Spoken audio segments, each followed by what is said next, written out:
Bonjour et bienvenue à cette conférence de presse. Good afternoon and welcome to this press conference. Je vais maintenant passer la parole au ministre LeBlanc pour débuter. I will now turn over to Minister LeBlanc to begin. Merci beaucoup Jean-Sébastien. Bon après-midi tout le monde. Good afternoon. Today I'm joined by my colleagues, Ministers Mendicino and Alghabra. We're going to begin with some exciting news from Minister Mendicino. So, à vous, Marco. Merci, Dom. Bonjour à tous. Hello, everyone. It's good to be joining you virtually from the traditional territory of the Mississaugas of the Credit and the Haudenosaunee. Je me joins à vous à partir du territoire traditionnel des Mississaugas du Credit et des Haudenosaunee. While the pandemic is far from over, it's clear that we have entered a new phase of our fight against COVID-19. And that's because of one powerful tool: vaccines. Thanks to the incredible progress that Canadians have made, our country is reopening, gradually, cautiously, and guided by public health. This means that many Canadians are contemplating doing something that they haven't done in a long while, and that's travel.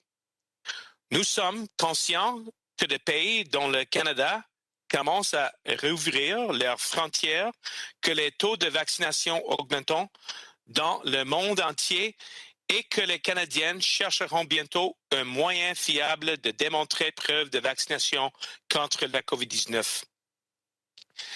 Every day, more and more Canadians are getting vaccinated. Over 8 out of every 10 Canadians have their first dose, and more than 70% of our population is fully vaccinated. With the diverse and plentiful supply of vaccines and the cooperation of Canadians, we now have the best vaccination rate in the G20. I want to take a moment to thank all Canadians who've rolled up their sleeves over these past months. As more and more are getting vaccinated and are planning for life in a post-vaccinated world, including when to safe return to travel. Canada and indeed other countries around the world are beginning to expect a vaccine credentials as relates to international travel. To make sure Canadians have access, standardized, accessible, and reliable vaccine credential program. Internet unique pour vaccination, mais nous savons qu'un document normalisé, identifiable, facilitera le voyage. Nous collaborons avec nos partenaires internationaux pour veiller à ce que d'autres pays dans le monde reconnaissent notre stratégie de vaccination fructueuse fondée sur la science. Furthermore, the government is collaborating with provinces, territories, and Indigenous communities right across the country to address the matter of vaccine credentials. I'm pleased to inform Canadians that we are working actively with the provinces and territories on a secure pan-Canadian proof of vaccination for international travel. These credentials will have a common design across all provinces. They will include the holder's COVID-19 vaccination history, including the vaccine types, date, and location. These documents should be available to all Canadian citizens, permanent residents, and temporary residents living in Canada if they're fully vaccinated according to the standards set by public health. Je suis heureux d'informer les Canadiens que nous travaillons de près avec les provinces et les territoires sur une preuve de vaccination sûre et normalisée pour les voyages internationaux. Ces justificatifs auront un format commun à toutes les provinces, y compris le COVID-19 de détenteurs, y compris les types de vaccins, la date et le lieu. Ces documents seront disponibles pour les citoyens canadiens, les permanents et les résidents temporaires vivant au Canada qui sont complètement vaccinés. Building the arrival borders with a document outlining a traveler's vaccination history so other countries may assess if travelers from Canada meet their public health requirements. Having a proof of vaccination doesn't guarantee entry into any foreign country. And as the world returns to travel, everyone is going to move at their own pace. Each country turns here in Canada. I want to stress Canada's continued public health measures at the border, which remain crucial to stopping the spread of COVID-19. Anyone traveling to Canada must meet pre-entry and honorable testing requirements. Those aren't free and non-essential from all countries in the United States, remain prohibited in September this year. Grâce au avancées que nous annonçons aujourd'hui, nous pouvons les voyages internes fois nous sécuritaire de voyager. Today's announcement is a major step toward resuming safe international travel. Ultimately, the efforts of Canadians are what are going to make this program a success and the our borders possible.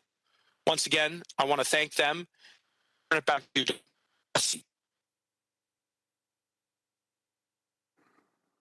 Merci beaucoup, Marco. Thank you very much, Marco. And we'll now turn to the Minister of Transport, Omar Alghabra. Over to you, Omar. Good afternoon, Dominic. Good afternoon, everyone. Bonjour à tous. I would like also to first start by acknowledging that I am speaking to you today from the traditional territory of the Mississaugas of the Credit First Nation. The pandemic has demonstrated how our well-being is interlinked with the well-being of our neighbors. Canadians have shown strength and resilience throughout the pandemic and have shown extraordinary commitment to following public health advice. And as we look ahead to rebooting our economy and gradually reopening our borders to the world, we must ensure we are doing so in a way that is safe and protects Canadians and our public health systems. We know that vaccinations are key to keeping Canadians safe from COVID-19, as Minister Mendicino has just said. Getting vaccinated will protect your health and safety and that of your friends, families, and communities. Vaccination will also allow us to resume more and more of the activities we love, including travel. And the proof of vaccination my colleague announced is an important part of that. As of last Monday, 5 additional Canadian airports are eligible to receive international flights, and we are working closely with them and our Public Health of Canada and Canada Border Services Agency partners to ensure that they can do so safely. I know many other Canadian airports also want to start receiving international travelers, and we are engaging with them so that when conditions are right, they will be able to do so safely. And I know we all look forward to traveling again. I ask people to be patient during this adjustment period where there could be longer waiting periods. I also ask that we continue to follow public health rules at airports, on planes, and at land border crossings. The health and safety of Canadians will always be our priority. La santé et la sécurité des Canadiens sont notre priorité. We are monitoring conditions at home and abroad to safeguard Canadians. That's why on Monday, based on the latest public health advice, Transport Canada extended the ban that restricts all direct commercial and private passenger flights to Canada from India until September 21st. We continue to closely monitor the situation, and we will be working closely with the government of India to enable a safe return of direct flights as soon as conditions permit. International travel rules can continue to change at a moment's notice, so I encourage anyone planning a journey to follow the latest public health advice and be aware of the travel requirements established by the Government of Canada. And to my fellow Canadians, if you haven't yet done so, please book your appointment to get vaccinated now. It is the key to emerging from this pandemic safer and stronger. If we all do our part by getting vaccinated, we will be able to resume the activities we love, like travel, while staying safe. Thank you. Merci. Thank you very much, Omar. Merci beaucoup, Omar. Alors, Jean-Sébastien, à vous maintenant. Évidemment, on sera tous prêts à prendre les questions. Obviously, we're very happy now to take questions. So, over to you, Jean-Sébastien. Merci beaucoup, Monsieur le ministre. Donc, nous allons maintenant débuter la période de questions. Ministers will now be happy to take your questions. As usual, it will be one question and one follow-up per reporter. Donc, comme d'habitude, ça va être une question et un suivi par journaliste. And I will now pass it over to the operator for the first question. Je vais maintenant passer la parole à l'opérateur pour la première question. Thank you. Merci. Please press star 1 at this time if you have a question. S'il vous plaît, appuyez sur étoile 1 maintenant pour poser une question. Et la première question, the first question, is from Mia Rapson from the Canadian Press. Please go ahead. Thank you so much. I could not hear Minister Mendicino very well, so I'm just wanting to clarify. So you're telling us that you had been promising vaccine passports for travel were coming, and you're telling us now that they're coming. They're not actually ready yet? Do we have any kind of timeline as to when people will have these in their hands?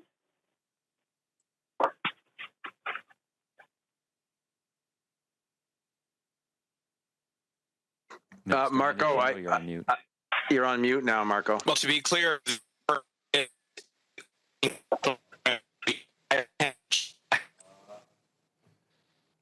I'm sorry, we can't hear the minister at all. It seems that we have a connection issue with Minister Mendicino. Minister Mendicino will reconnect in a few seconds. Mia, it's Dominic LeBlanc. I could perhaps add something, and when Marco reconnects, or if Omar wants to add something, as we've said for a number of months, having an internationally recognized proof of vaccination credential, we think is essential for Canadians who want to safely resume international travel when it's appropriate to do so. It's a complex undertaking because it necessarily involves the Government of Canada working with every province and territory. They are properly the holders of the data in terms of who in their jurisdictions have been immunized. So we have been having ongoing and very collaborative, constructive conversations with the provinces and territories to ensure that we can safely receive from them the necessary information on which Canadians are immunized. And our job as a national government will be to then provide Canadians with this recognized, internationally recognized credential. We're obviously expecting it to be a digital credential, but there will obviously be other forms available to Canadians who aren't able to use a digital credential. But this effort with the provinces and territories is ongoing, and if Marco's internet hadn't cut out, he would have told you that we expect to have this proof of vaccine credential available early this fall. And we are, as Omar said, encouraging Canadians to continue to get fully vaccinated. We've been very encouraged by premiers across the country, again, asking their citizens to do what's necessary to protect them, their loved ones. The best way to get to a circumstance where it's safe to resume a whole series of these activities is to increase the number of fully vaccinated Canadians. And we think that this credential that my colleague is leading for the Government of Canada, but in collaboration with provinces and territories, is yet another reason for Canadians to see the benefit of being fully vaccinated and therefore be able to safely resume international travel. But Mia, the good news for you is Marco seems to be back on the screen. Marco, do you want to add something? No, I think you've answered it very comprehensively. I'm just hoping that this the connection is better now. Can you all hear me? Excellent. That was definitely better. I'm also curious if you could explain whether or not these passports could be used domestically, or if there would be some kind of limitation that would prevent that from happening. Well, as Minister LeBlanc just said, we're going to be working very closely with provincial and territorial governments who, of course, have the primary jurisdiction around rules and reopening with regards to the domestic economy and communities and such. And our primary focus is to work with them to stand up a proof of vaccination credential program that will inform decisions related to international travel. And together, I think the message that we are sending, at all levels of government is that we want to reopen, but we want to do it safely. And obviously, the more Canadians take up getting vaccinated, then the sooner that we can do that, and the sooner they can return to a safe resumption of travel. And Mia, perhaps je peux aussi juste ajouter, je pense le ministre Mendicino l'a très bien dit, il y a certains gouvernements, dont le gouvernement du Québec, qui ont décidé d'offrir à leurs citoyens une preuve vaccinale importante pour pouvoir résumer ou pouvoir continuer certaines activités dans le contexte domestique de la province du Québec. Il y a d'autres provinces qui considèrent possiblement les mêmes choses. Nous voyons ça comme positif. Le premier ministre a été très clair, je pense, la semaine passée. Nous voyons d'une façon positive cette démarche de la part du gouvernement du Québec. Eux autres sont évidemment responsables dans cette juridiction, comme M. Mendicino a dit. Mais si d'autres provinces veulent collaborer avec nous afin d'utiliser dans leur contexte domestique, à l'intérieur de leur province, cette preuve vaccinale, mais ce sera évidemment un privilège pour nous de coopérer avec eux autres dans ce sens-là.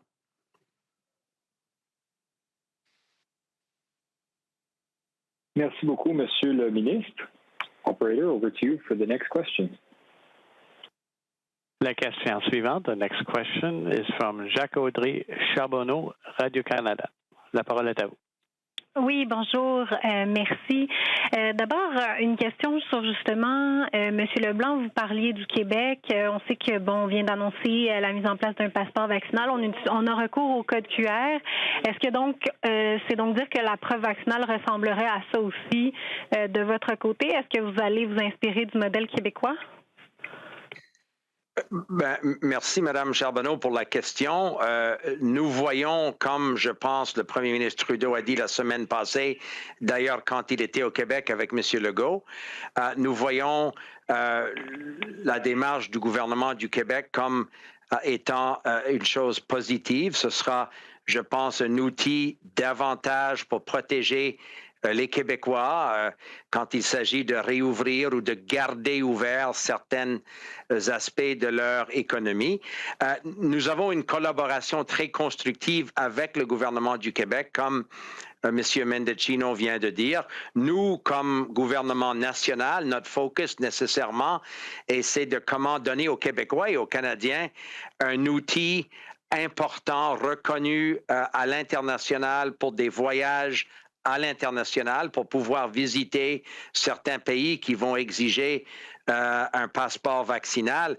La question de comment utiliser cet outil au Canada demeure évidemment dans les mains des gouvernements provinciaux, mais nous allons continuer de suivre et de collaborer avec le Québec afin de franchement regarder l'outil qu'eux autres avancent comme étant possiblement un modèle pour qu'est-ce que nous cherchons à donner aux Canadiens, mais pour un but évidemment de voyages internationaux. Est-ce qu'on a une mise à jour à faire sur, par exemple, le mélange des vaccins? On sait qu'au Canada, c'est reconnu ici d'utiliser différents vaccins pour être considérés adéquatement vaccinés. Ce n'est pas ailleurs dans le monde. Je sais qu'il y a des provinces qui disaient faire pression sur votre gouvernement pour que vous fassiez pression à l'international pour que ces mélanges-là soient reconnus également. On en est où dans ce dossier-là?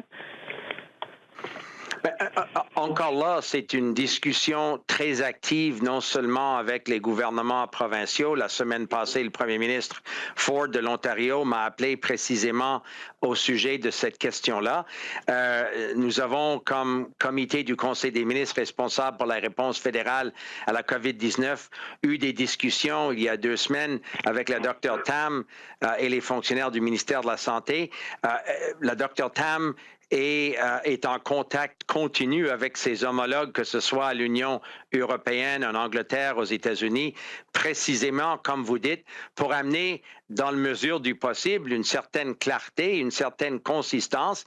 Évidemment, l'Organisation mondiale sur la santé est aussi saisie avec cette question-là, mais nous demeurons assez optimistes, assez positifs quant à arriver à un genre d'acceptation, si vous voulez, ou une plateforme commune pour précisément permettre aux Canadiens qui ont été vaccinés avec possiblement différents vaccins que ce soit reconnu lors de leur déplacement à l'étranger. Nous n'avons pas arrivé à ces conclusions-là tout de suite, mais nous sommes très optimistes qu'au cours des prochaines semaines, à travers le monde, ou au moins avec des partenaires, par exemple du G7, on va assez vite arriver avec une plateforme commune pour permettre exactement à ce genre de déplacement d'une façon sécuritaire. Merci, Monsieur le ministre. Operator, over to you for the next question. Opérateur, prochaine question. La question suivante, the next question is from Rafi Boudjikanian, CBC. Please go ahead. Thank you. That you would be working with provinces and territories to make this happen is kind of self-evident, and the least Canadians would expect. You don't have a timeline for us today. We don't know what this thing is going to look like. Why are you holding this announcement this afternoon when you don't have any concrete details? Well, on the contrary, I would offer we do have a timeline. Our ambition is to see the next iteration of a proof of vaccine credential program launched as early fall. And this is building on the success of the first stage of the proof of vaccine credential program, which we've launched successfully through the ArriveCan app, which helps to inform inbound travel for Canadians. It's something that has worked very well. The fact is that we understand that this is going to be an important piece to the puzzle as Canadians begin to resume their plans for travel. So we do have a timeline, and that timeline is to move forward as quickly as possible. We are also announcing this today because thanks to the hard work of Minister LeBlanc and many others, including Minister Haidu, we have built up a strong coalition of provinces who wish to collaborate with us to stand up these platforms.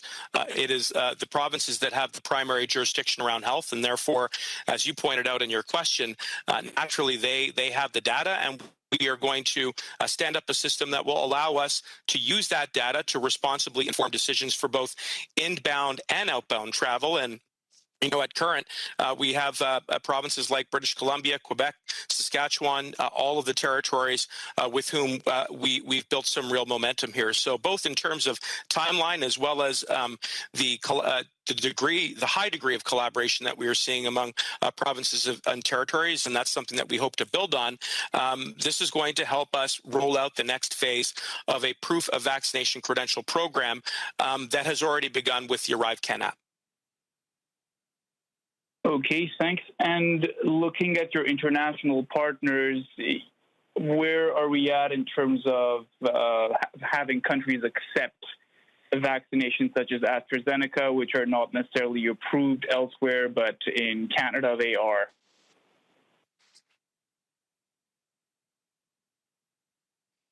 Well, as Blanc say to a question from one of the prior journalists, we're not only working within Canada with our provincial and territorial partners, we're also at international tables, including with the World Health Organization as well as ICAO, to set those standards around vaccines and the technology that we're going to use to stand up the next phase of this plan. And what Canadians can be assured of is that with regards to the standards of vaccinations that we will use, that we will take as a sovereign country, that it will ensure that we continue to manage this pandemic responsibly, effectively, so that we can keep everyone healthy and safe as it relates to international travel. So that work is afoot, and it is obviously going to be integrated into the next phase of this plan, and that's work that we will continue to do. Thank you, Minister Mendicino. Operator, over to you for the next question. Opérateur, à vous pour la prochaine question. Thank you. La question suivante. The next question is from Mackenzie Gray, CTV News. Please go ahead. Anyone who wants to take this question can take it. Some of the premiers who you seem to be working with have been very resistant to a domestic or a provincial level vaccine passport. In your conversations with them, have they all committed to handing over the relevant and necessary data to the federal government so you're able to properly give out one of these passports? Perhaps I could start off, and if my colleagues want to add something. Yes, we're very confident that the ongoing discussions between Health Canada and the Public Health Agency of Canada and their provincial counterparts around the way to safely and securely transfer that data to the Government of Canada in order that we can put together the very proof of vaccine credential that my colleague Marco Mendicino is discussing. We're very confident that that process will unfold smoothly.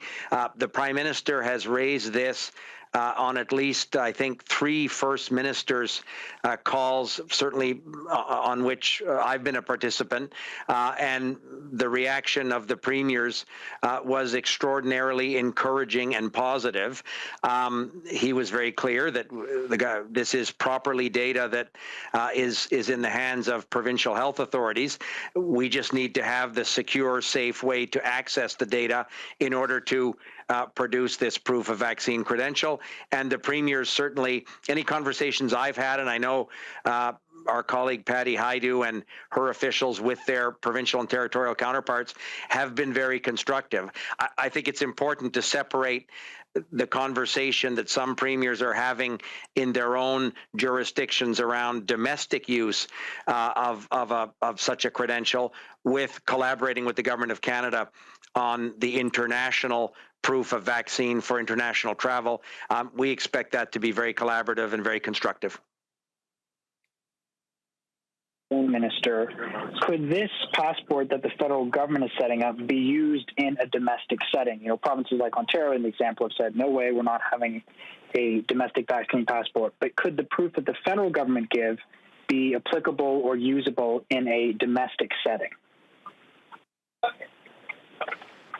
Yeah, so I'll offer a few comments, and Marco or Omar can obviously add something.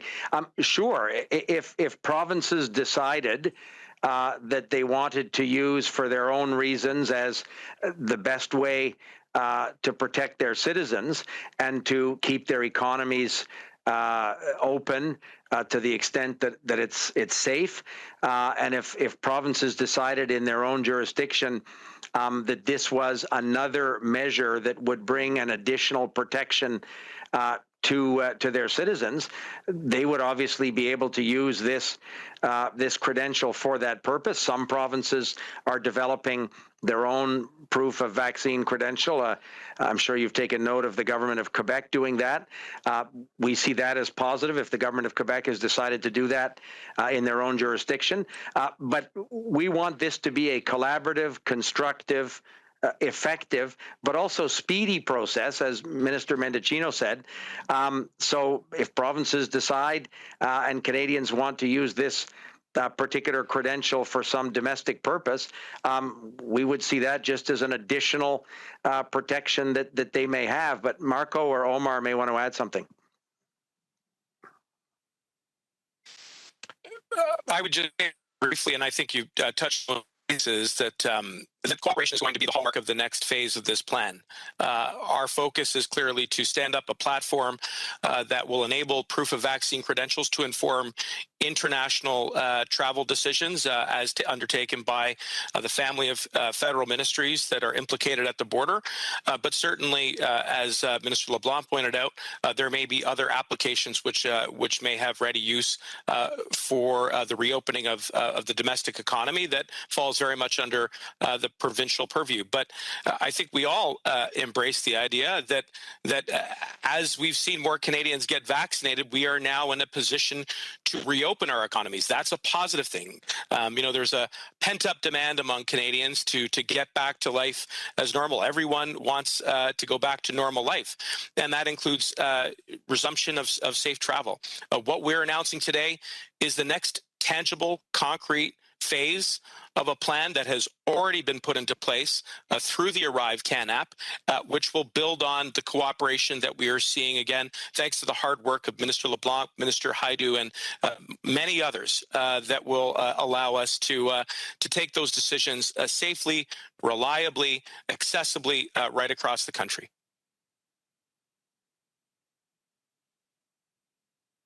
Thank you, ministers. Operator, over to you for the next question. Donc, opérateur, à vous pour la prochaine question. Merci. The next question, la question suivante, is from Tonda McCharles, Toronto Star. Please go ahead. Hi there. Thanks for taking my question. Ministers, I just wonder if you could give us a little bit more clarity on what this will look like. You basically are saying the same thing you told us mid-June, that you've got agreement by the provinces that this is a desirable thing, and everybody agrees that it should be a safe way to transfer the provincially held data. But so exactly what are you looking at? What does it look like to Canadians, and what does it look like to the provincial health authorities? In other words, is it an encrypted pipeline somehow, or an encrypted database that you're holding, and then you're going to produce a QR code or some kind of machine readable thing? Is it an app? If you could describe it a little better to us, what people should expect to see within, you're saying early fall, within 4 weeks or so. Yeah, thanks for the question, Tonda. I think it's a very fair and practical one. Look, describing what the next phase of a proof of vaccination credential program looks like will depend on establishing standards with regards to vaccines, and we've touched on that, and that's work that we're undertaking domestically as well as internationally, as well as the technology. I'm sure that there is integrity in this program, that it's accessible, that will be access to those. Minister, I'm sorry to interrupt. I'm finding it very hard to hear you. Minister, I'm sorry, your audio better now? Can you hear me? Poor. Yes, but I didn't get a good chunk of that. You said after standards on vaccines, and I think you said trying to establish some integrity in the program, but it's very unclear what you're saying. So would you just recap there?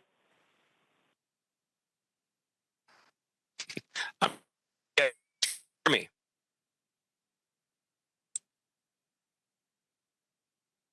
I'm sorry, with the Russian minister, we cannot hear you.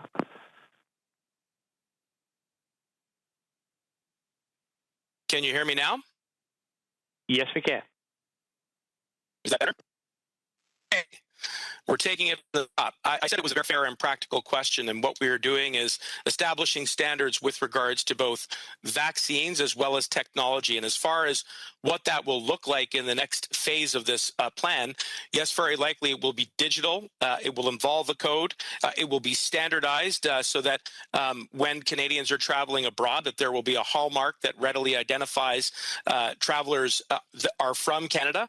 And with those hallmarks, we will collaborate with provincial and territorial governments to create something that is reliable, that is standardized, and that is accessible.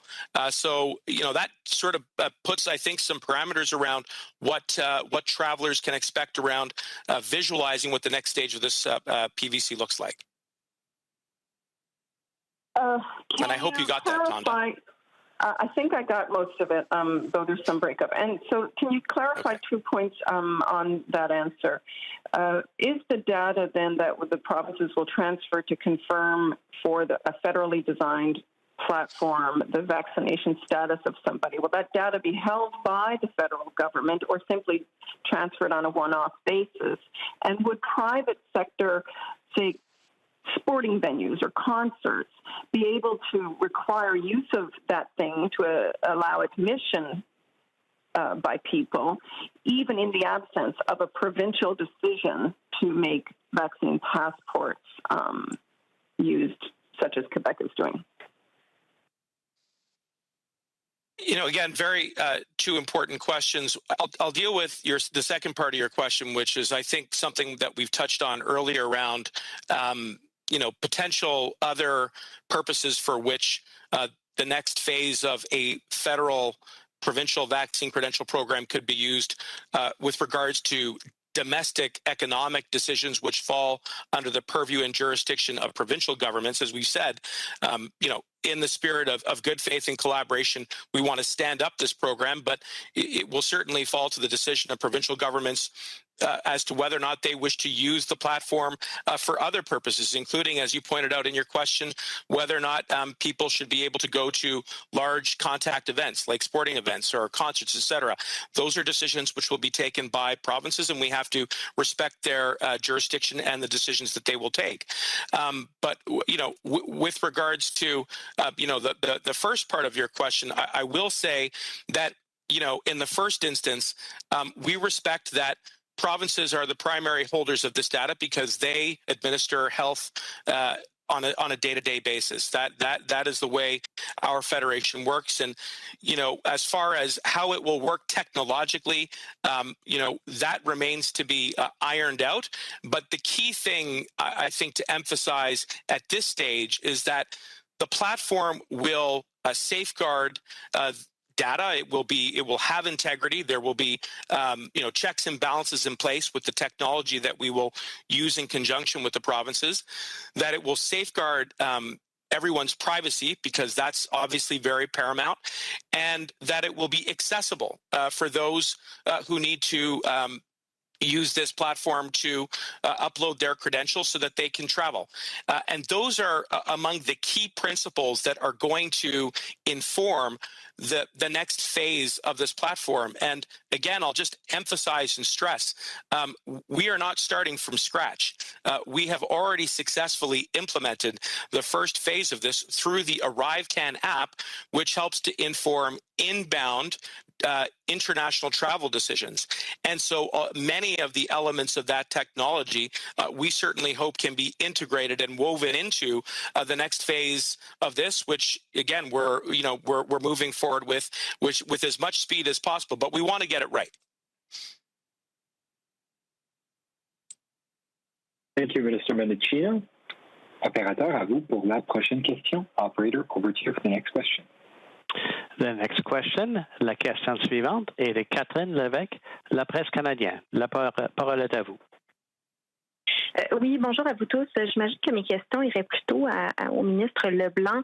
Je ne sais pas si c'est vous ou votre collègue Mendicino qui disait un peu plus tôt qu'il y avait un momentum actuellement avec certaines provinces qui sont peut-être plus ouvertes à cette preuve vaccinale. Je me demandais, est-ce qu'il faut en comprendre qu'il y a certaines provinces qui sont, disons, plus réticentes à cette preuve vaccinale pour les voyages? Et si oui, quelles sont-elles?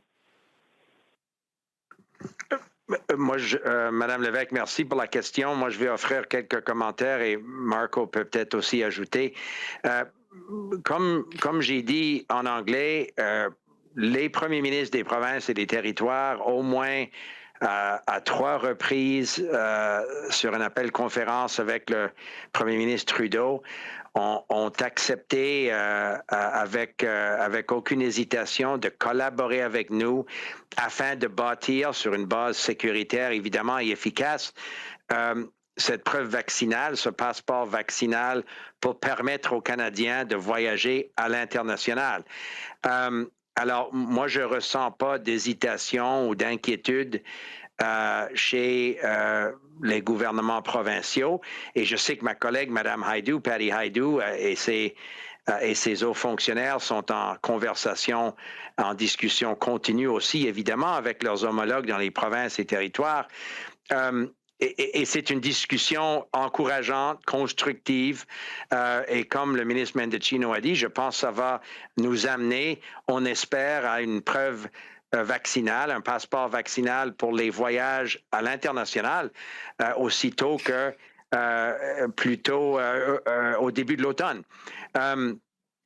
Si on a vu des discussions, c'était surtout, je pense, autour de la question de l'usage domestique, qui est proprement dans les mains des gouvernements provinciaux et territoriaux, et on va collaborer s'ils le souhaitent, et on va évidemment être intéressé à voir certaines juridictions, comme le Québec, qui ont décidé d'aller de l'avant, mais c'est proprement dans leur champ de compétences.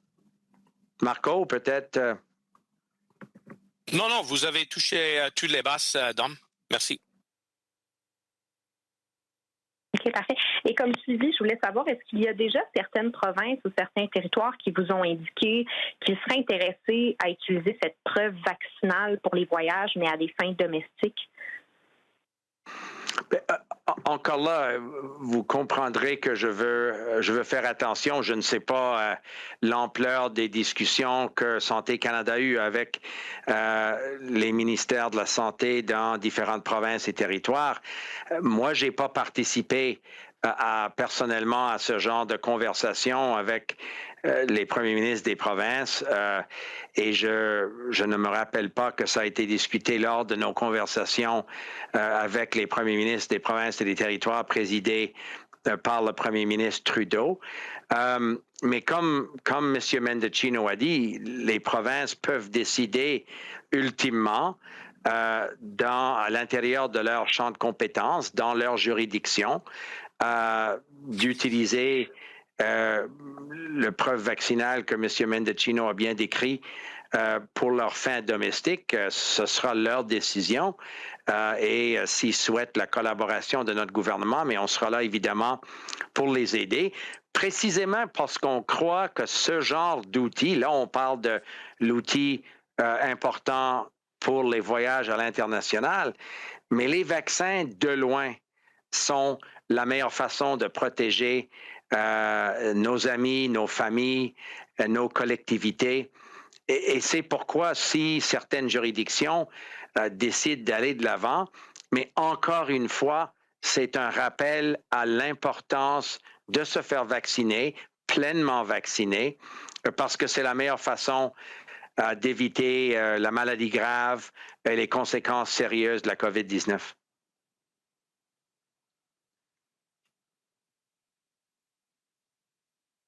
Merci beaucoup, Monsieur le ministre.